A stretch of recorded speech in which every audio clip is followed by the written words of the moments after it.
where founders share the journey behind the brand. Today in the living room by Viedelle, I have an exclusive interview with the founder of Lalingi. Hi and welcome. This is the living room by Viedelle, and today I have a very special guest with me here. My first ever guest actually, and it's my dear friend Alia. And she's the founder of Lalingi, a very luxurious and exclusive handbag brand. And she will tell us a little bit about it in a second. But first I wanted to say thank you for being here. I know you have a busy schedule and I really appreciate you making the time. Well, thank you for having me. Appreciate it. And so we've been friends actually for a couple of years now. And it's just been really nice getting to know you. And you're a mom of two as well and managing a business. So that's amazing. So I think let's just jump in. I actually launched in 2017, but it was around COVID when the brand really grew and really became more international, and I had more time for sketching and planning. Yeah. The kids were really young, so yeah, around So that time. so what do you think was the catalyst that really helped you grow in the beginning? As I was saying earlier, it was really hard to not just grow, but to get the brand name out there initially, especially that I didn't have the connections or the fashion experience. Actually, I didn't study fashion or business. I was really young when I launched. I was like, I would say 23, 24. And then I had just moved to London. I was actually applying for jobs in graphic design. And I knew deep down I wanted to do fashion. I wanted to design bags. And I saw a gap in the market for evening bags that are mid-luxury, especially occasion bags. Later on, I introduced resort bags as well and jewelry. But yeah, what I would say, it was a struggle in the beginning to launch.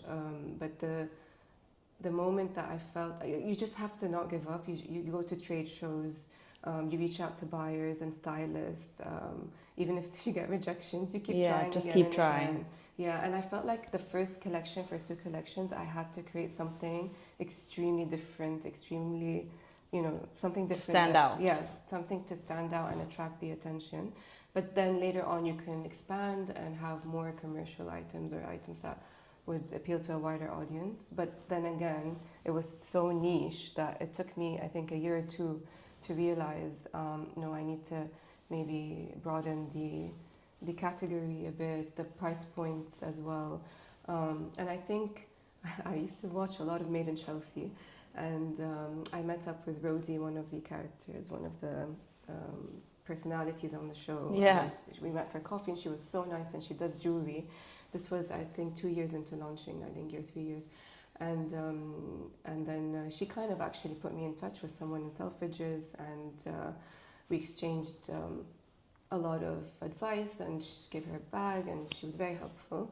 And Selfridges was very interested in the Eternity Clutch. We did a whole pop-up just around that bag, just one style, feature style. And I think that was the moment everything shifted for me, for the brand. It was just that one style after like 3 or 4 years of trying different styles, and we had the ice cream clutch and all the food inspired bags that we did. And then I moved more into jewelry, and the bags were very much inspired by jewels and brass and gold-plated, silver-plated metal. So I would say that was turning the main point. catalyst. That's amazing. So when you started, how did you go about finding these forums or meetups or trade shows? Like, how did you network in the beginning? Yeah, I think because I didn't have the knowledge in the beginning, as a very new brand, I went to Trenoy.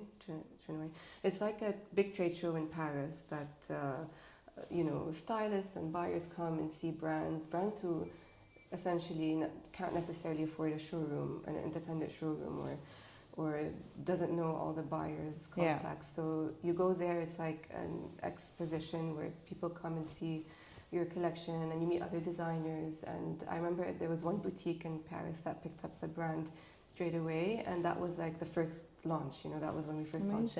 Yeah, and it was a small order consignment, but it was I think a step into that door. And then I would do London Fashion Week.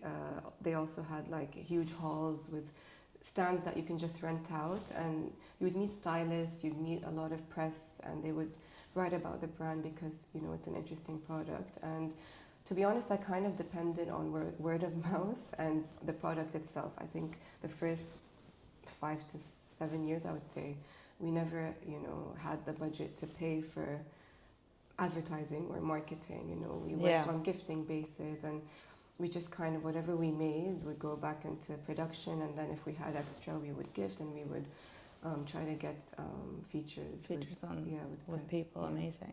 So now would you say your strategy has changed in the past couple of years in terms of marketing, or what's your main, how do you market your brand mainly now? Yeah, I think the more you grow, the more wholesale accounts you get, the more international you become. You have the ability to get a little bit of a marketing team in-house. I mean, I kind of do have freelancers that help me with content creation, or we outsource a lot of photo shoots as well, and that really, like, it's hard to keep up with the social media trends and the algorithms and the different the different channels that are it's out so there. Broad in a way, and we really benefit from them, because you do get sales, you do get exposure from these channels.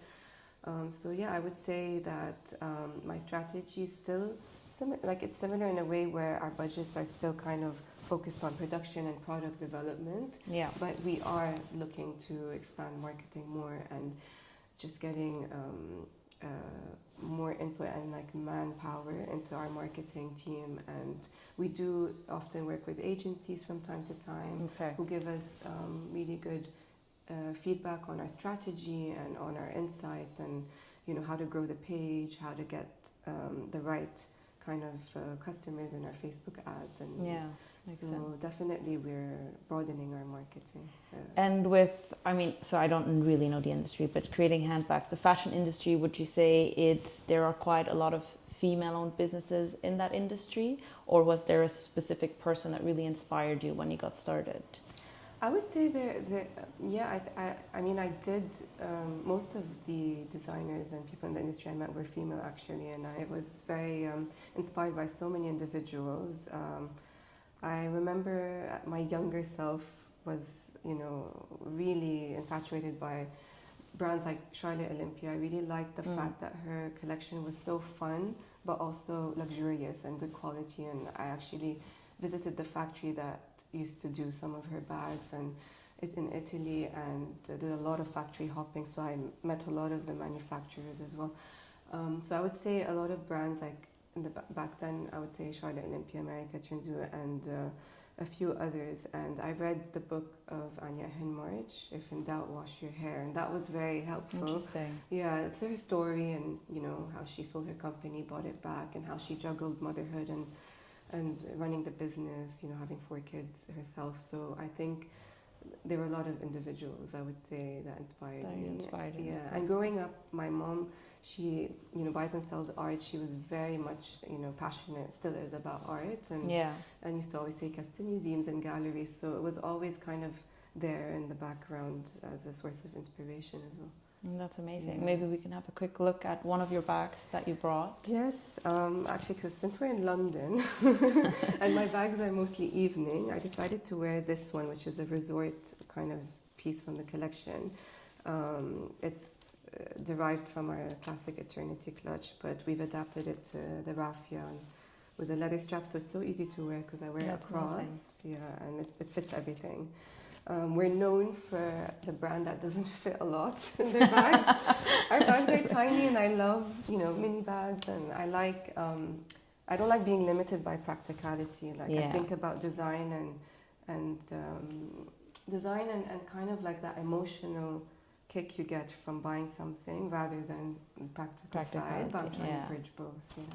Yeah, it's a lovely bag, and I mean I have one of myself, and I feel like every time I used to buy bags that were bedazzled, like the quality was always really bad, like they would fall off, and this one is just, and I get compliments all the time. So the quality is absolutely right, and I think that's probably, it makes a big difference, right, when creating bags, especially. That's so true about the falling off, because growing up, my mom used to always tell me, don't buy this, the crystals are going to fall Always, off. yeah. And then, it's a challenge, definitely, It's getting the I right can see that. manufacturer. Getting the right manufacturer. But I think the good thing is, even though we're a small team, we managed to have really good, I don't want to say care and repair, but it's more because, they're quite sturdy. But if you do have an issue, like even if it's a year or 2 years later, we're quick to fix it, because we want these bags to last forever. We don't want them to just be a trend or like a seasonal item. Yeah, and I love how they're statement pieces. So it's a really fun bag. It's amazing what you've created. So what do you think is next for your brand? I do think, the brand is ready to expand and grow internationally, not just regionally. And we are at a stage now where we're open to investment. We're open to, I feel like on a personal level, I want to focus more on the creative side and kind of not hand over, but kind of get more outsource other things that take away from your time. Exactly. Yeah. There's a lot of work that goes into admin and managing the team, and I do feel supported now more than early on when the brand was launched, but it's still not enough, because you still have to stay on top of things. And like last year I had a health issue, and for a few weeks I couldn't really stay on top of the brand. So that it puts things in perspective and makes you realize that it's very important to not neglect the company, but also yourself. So I had to kind of find a better balance, but also I do love creativity and focusing on designing, and I would love to kind of delegate more and maybe get a CFO or get investment to really get an injection and take the brand to the next level, and invest more in marketing, do more pop-ups with our stores, definitely expand wholesale, but also our e-com. Our e-com website is a very important kind of like shop front for us. So we really want to perfect it and make it more user-friendly and have like a wider reach. Yeah. Amazing. So, but you do sell your bags as well in big name stores like Harvey Nichols and Harrods for now, and Harvey Nichols in the Middle East. In the Middle East, okay. And Unas and Saks and Bloomingdale's and a few other stores as well. Singapore, India, the US is quite big for us as well. Amazing. Italy, France. There's a bit of in each of the main fashion cities as well, but we're hoping to grow more. Amazing. So one last question for you. If you were to give advice to someone starting in the fashion business, what would it be?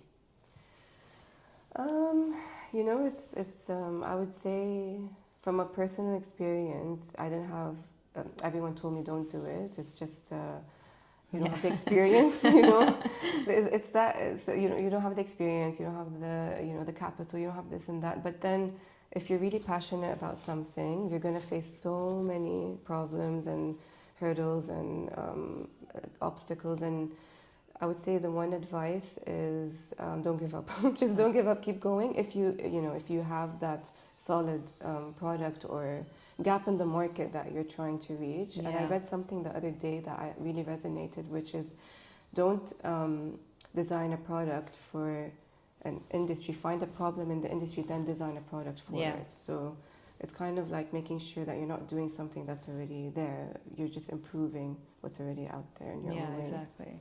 Yeah, I think that is something that I also experience now is, you have obviously ups and downs. You have days where it's amazing, and you have days where you feel like, oh, what have I gotten into? It's like, how do you do that? But I think it's really important that you just also believe in your idea fully, that, the minute you stop believing in your own idea, I think it's going to get really hard. Exactly. It's so tough.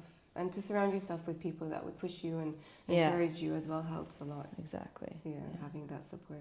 Amazing. Well, thank you so much, Alia. I really appreciate it. Thank you for having me, and I always love hanging out with you. Likewise. Thank you so much. Thank you so much. Appreciate it. Thank you.